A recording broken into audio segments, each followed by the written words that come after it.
अन्नू बेटी, मैं तुम्हारी पढ़ाई का खर्चा नहीं उठा पा रहा हूँ और ऊपर से ये बीमारी। तो मेरी पढ़ाई का क्या होगा? मुझे नौकरी भी तो करनी है पिताजी। बेटी मैं क्या करूँ, तेरा बाप बहुत ही गरीब है बेटी। यह सुनकर अनुपमा अपने मन में सोचने लगी, अब मैं पढ़ाई कैसे करूंगी? पता नहीं मैं क्यों इस गरीब घर में पैदा हो गई। इतनी कहकर वह कॉलेज में पहुंच जाती है।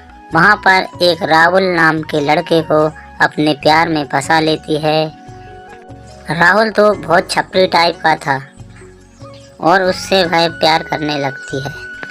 एक दिन अनुपमा राहुल से कहती है, राहुल मुझे कॉलेज की फीस भरनी है, मेरे पास इतने रुपए भी नहीं हैं कि मैं कॉलेज की फीस भर सकूं और मुझे आगे पढ़ाई भी करना है। राहुल, क्या तुम मेरी कुछ मदद करोगे? तुझे क्या लगता है मेरे पास रुपए हैं? मेरे पास मेरे खर्चे के रुपए भी नहीं है, मैं तुम्हें रुपए कहाँ से दूं?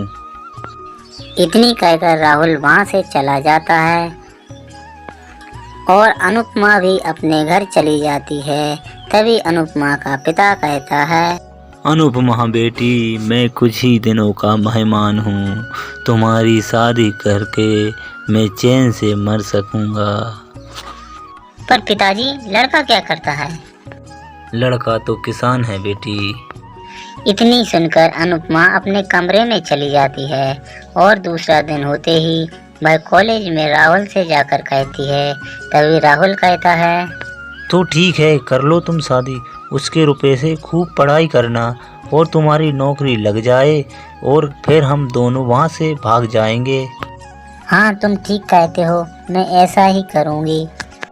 और उन दोनों की शादी हो जाती है और शादी होने के बाद वह कोई काम नहीं करती और कहती है, मुझे तो पढ़ाई करना है, पढ़ाई, मैं काम नहीं करूँगी। मुझे पढ़ाना हो तो पढ़ा लीजिए और वैसे भी मैं काम करने वाली हूँ नहीं। और हर रोज वह कॉलेज जाती और अपने आशिक राहुल से मिलती। एक दिन कॉलेज के सभी छात्र पिकनिक पर जा रहे थे। तभी राहुल से अनुपमा कहती है, राहुल क्या हम भी चलें? खूब मौज मस्ती करेंगे। हाँ मैं चलूँगा जरूर, लेकिन मेरे पास इतने रुपए नहीं हैं। तुम अपने पति से रुपए ले आओ तो हम साथ में घूमने चलेंगे। अनुपमा अपने आशिक राहुल की बात सुनकर घर चली जाती है और अपने पति से कहने लगती है, हमारे कॉलेज के स्टूडेंट बाहर 10-15 दिन के लिए पढ़ाई करने जा रहे हैं, मुझे 10,000 रुपये चाहिए। पर मेरे पास इतने रुपए नहीं हैं, मैं कहाँ से लाऊंगा इतने सारे रुपए? ये तो तुम्हें शादी से पहले ही सोचना था। मुझसे क्यों की फिर तुमने शादी, जब रुपए नहीं दे सकते तो? और अनुपमा के पति ने अपनी जमीन का थोड़ा हिस्सा गिरवी रख दिया और अनुपमा को 10,000 रुपये दे दिए और उन्हें ले जाकर उसने खूब मौज मस्ती की और 10-12 दिन बाद घर लौट आई। कुछ दिन बीते तो अनुपमा की नौकरी लग गई, वह SDM बन गई थी। लेकिन जो भी महीना की पेमेंट आती वह घर पर नहीं देती, वह अपने बैंक में जमा कर लेती थी।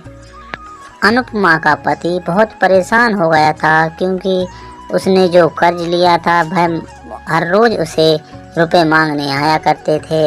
3-4 साल नौकरी करने के बाद अनुपमा ने काफ़ी रुपए बैंक में जमा कर लिए थे और एक दिन अचानक वह राहुल के साथ भाग जाती है। बेटा मैंने कहा था तुम इतना विश्वास मत करो, अब लो भाग गई ना तुम्हारी बहू। हाँ माँ, मुझे इतना विश्वास नहीं करना था, अपनी पूरी ज़मीन गिरवी भी रखवा गई, एक भी रुपए नहीं दिया और भाग गई। वह दोनों रोड पर आ जाते हैं और वहीं सोने लगते हैं क्योंकि उनका घर मर सब बिक चुका था। तभी राहुल अनुपमा से कहता है, तुम्हारे खाते में जितने भी रुपए हैं वो मेरे खाते में डाल दो, क्योंकि जब छानबीन होगी तो कहेंगे इतने रुपए कहाँ से आए, तुम फंस सकती हो। फिर क्या, अनुपमा उसकी बातों में आ गई और अपने सारे रुपए राहुल के खाते में डाल दिए और राहुल और अनुपमा उसी होटल में सो जाते हैं। और रात होते ही राहुल वहाँ से भाग जाता है अनुपमा सुबह उठकर देखती है तो वहाँ पर कोई नहीं दिखता और अनुपमा समझ जाती है कि राहुल मुझे धोखा देकर भाग गया और वह अपने पति के घर आती है तो रास्ते में उसका पति और उसकी सास मिलती है। माँ जी, मुझसे बहुत बड़ी गलती हो गई, मुझे माफ़ कर दीजिए, ऐसी गलती दोबारा नहीं होगी माँ जी। अब जाकर तुम्हें मालूम हुआ कि किसी को धोखा देते हैं तो उस पर क्या बीतती है।